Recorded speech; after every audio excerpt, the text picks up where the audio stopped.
உலகெங்கிலும் இருந்து இந்த நிகழ்வை பார்த்து கொண்டிருக்கின்ற சன் தொலைக்காட்சி நேயர்களுக்கு அன்பின் வணக்கம்.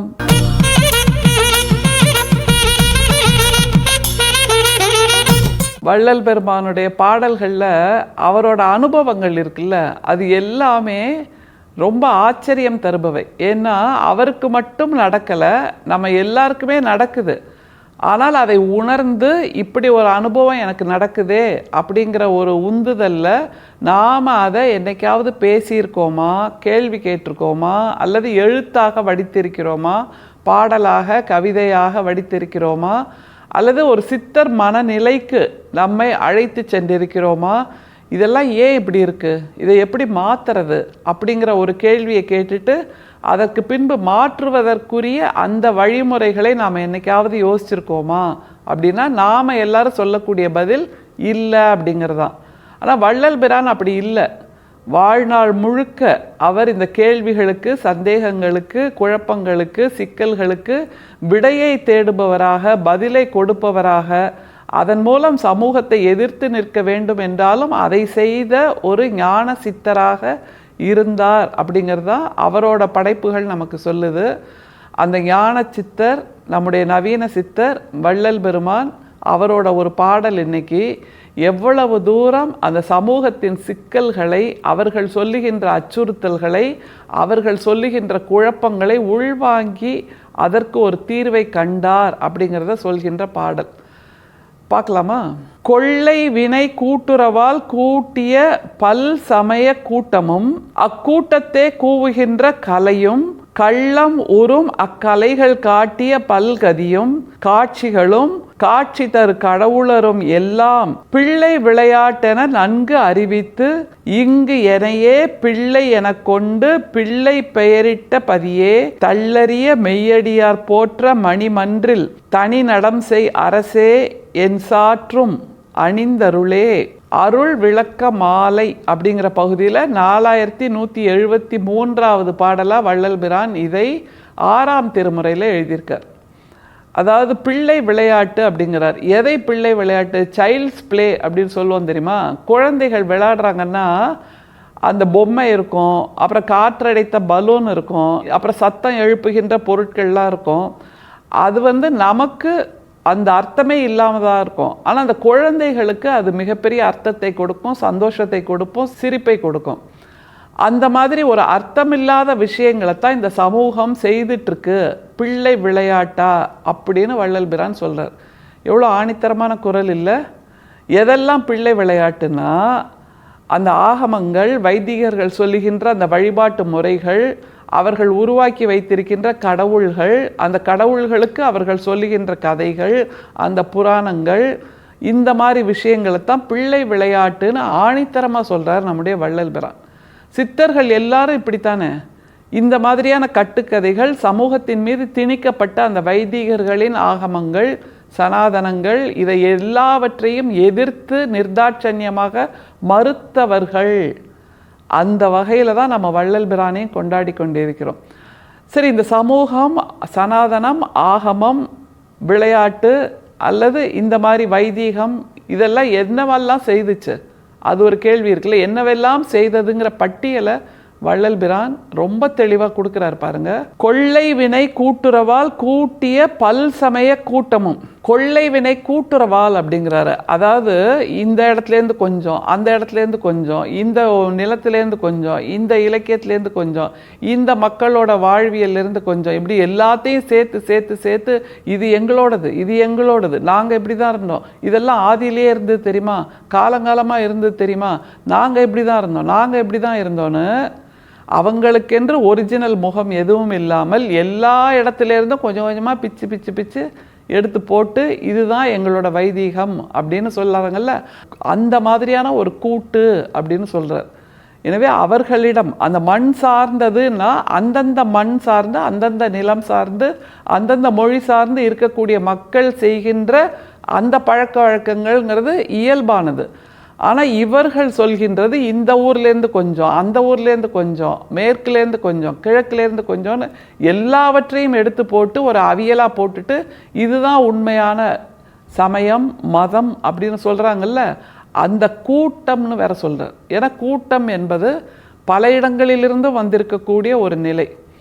ஒரு இடத்திலிருந்து கிளம்பி செல்லக்கூடியவர்கள் அல்ல, 10 விரல் இருக்குன்னா 10 விரல்லிருந்து கொஞ்சம் எடுத்து போட்டாங்க அப்படின்னு சொல்கிறார். எவ்வளோ தூரம் அவதானித்திருக்கிறார் பாருங்கள் வள்ளல் பிரான். சரி, இந்த கூட்டம் அவர்கள் செய்கின்ற விஷயங்கள். அடுத்தது பாருங்க, கூட்டிய பல்சமய கூட்டமும் அக்கூட்டத்தே கூவுகின்ற கலையும். இதுதான் ரொம்ப முக்கியம். அக்கூட்டத்தே கூவுகின்ற கலை. அதாவது இதுதான் இதுதான் இதுதான் அவங்க சட்டம் போடுறாங்கல்ல, அந்த கூட்டத்தில் கூவுகின்ற கலைன்னு சொல்கிறார்.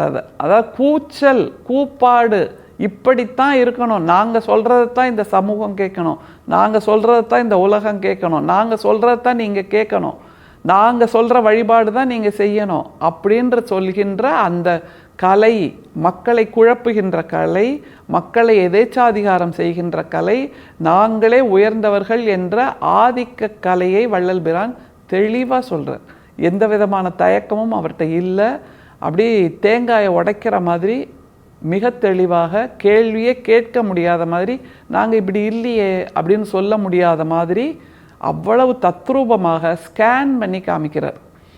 சரி, அந்த கூட்டத்தோட கலையை சொல்லிட்டார். அடுத்தது சொல்கிறார் பாருங்க, கள்ளமுறும் அக்கலைகள் காட்டிய பல்கதியும். இதுதான் ரொம்ப முக்கியமான விஷயம். கள்ளமுறும் அக்கலைகள் காட்டிய பல்கதி.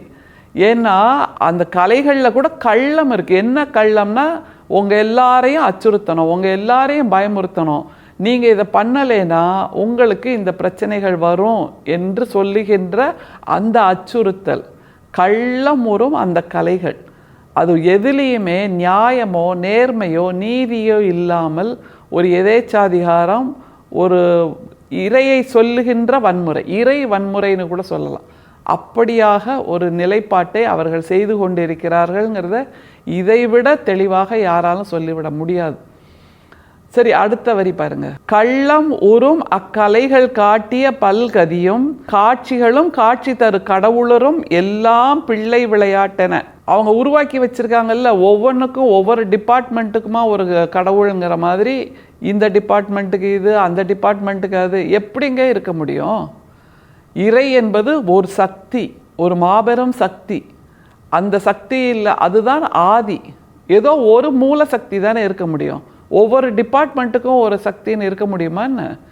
எனவே அவர்கள் உருவாக்கி வைத்திருக்கின்ற 100 1000 கடவுள்கள், அந்த கடவுள்களின் உருவங்கள், அதை வைத்து நம் சமூகத்தை குழப்பிக் கொண்டிருக்கின்ற அந்த நிலைப்பாடு எல்லாமே பிள்ளை விளையாட்டு.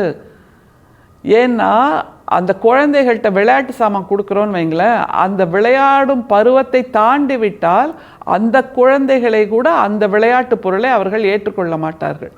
ஆனால் இவங்க என்ன பண்ணுறாங்க, குழந்தை வளர்ந்தப்புறமும் 60 வயசானாலும் 40 வயசானாலும் 50 வயசானாலும் 60 வயசானாலும் அந்த பிள்ளை விளையாட்டில் இருக்கக்கூடிய சங்கு சக்கரம் அல்லது கிண்டி அல்லது பந்து பலூன் இதை வச்சே நீ வாழ்க்கையை முழுசும் விளையாடிடு அப்படின்னு சொல்கிறாங்கன்னா நம்மை முட்டாளாக்கி கொண்டிருக்கிறார்கள், நம்மை சிந்திக்க விடாமல் செய்து கொண்டிருக்கிறார்கள்ங்கிறத வள்ளல் பெருமான் மிக ஆணித்தரமாக மிக உரத்த குரலில் இந்த பாடலில் சொல்கிறார். பிள்ளை விளையாட்டுன்னு இடது கையால் ஒதுக்கி தள்ளிட்டார் பாருங்க. ரொம்ப ஆச்சரியமாக இருக்குது. ஏன்னா நம்மை சிந்திக்க விடாமல், நாம் தெளிவடைய விடாமல், நம் மனசுக்குள் வெளிச்சம் வந்து விடாமல், எல்லா காலமும் நாம் இருட்டிலேயே இருக்க வேண்டும் என்பதான ஒரு கள்ளத்தோடு இந்த பிள்ளை விளையாட்டை அவர்கள் செய்து கொண்டிருக்கிறார்கள்னு சொல்கிறார். அதுலேருந்து அவர் எப்படி தப்பிச்சார் என்று சொல்கிறார் பாருங்க. பிள்ளை விளையாட்டென நன்கு அறிவித்து இங்கு எனையே பிள்ளை என கொண்டு பிள்ளை பெயரிட்ட பதியே. இதுதான் ரொம்ப முக்கியம். அதெல்லாம் பிள்ளை விளையாட்டுப்பா, அதனால் நீ அதை பற்றி கவலைப்படாதன்னு என்னை உன்னுடைய குழந்தையாக ஏற்றுக்கொண்டு உன்னுடைய பிள்ளை என பெயரிட்டு என்னை மீட்டெடுத்து விட்டாய் அப்படின்னு யார்கிட்ட சொல்கிறாருன்னா அந்த தில்லை நடராஜ பெருமாளிடம் சொல்கிறார். தில்லை நடராஜர் என்பதை முதலில் உருவமாக வழங்கினாலும் அதற்கு பின்பு நம்முடைய வள்ளல் பிரான் உருவமற்ற சோதி நிலையை வந்தடைந்தார்ங்கிறத சொல்லுகின்ற ஒரு பாடல். இந்த பாடல் நாம் அத்தனை பேரும் நம்முடைய வாழ்வியலாக கொள்ள வேண்டிய ஒரு வேதம், தமிழ் வேதம், வள்ளலின் வேதம், வள்ளல் பிரானின் வேதம். இதைவிட உயர்ந்த வேதம் உலகத்தில் வேறு எதுவும் இருக்க முடியாது. ஏனென்றால் குழப்பத்தை நீக்கி தெளிவை தருகின்ற வள்ளல் பிரானின் வேதம் நம்முடைய கவலைகளை நீக்கி களிப்பை தருகின்ற வள்ளல் பிரானின் வேதம் இந்த பாடல். அருட்பெரும் சோதி, அருட்பெரும் சோதி, தனிப்பெரும் கருணை, அருட்பெரும் சோதி. மீண்டும் சந்திப்போம். நன்றி, வணக்கம்.